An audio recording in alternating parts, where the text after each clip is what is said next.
So this is the brake light switch off this Toyota Hiace, and it was in this bracket here, up by the brake pedal,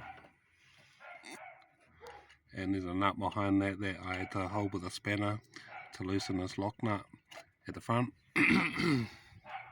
And so how it works is,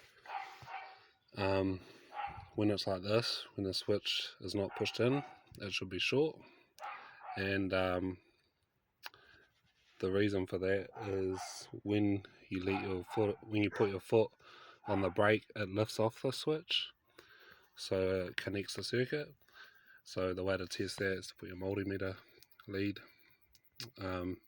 one lead on each side, and it should be like 0 in diode mode, and then when you push it in, it should be an open circuit, so it should go to 1. And the reason for that is because when you take your foot off the brake, it presses this switch in, and then it becomes open circuit. So if the switch is working, you can probably just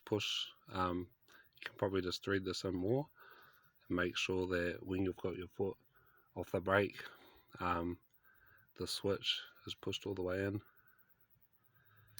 So yeah, 14mm nuts too. So the best way I found to get this back in, it was kind of hard with a spanner, trying to hold the nut in place. I put some vice grips on the nut for the back, and just started to thread it in, and yeah, it should be good. Just got to get an adjustment right, and yeah.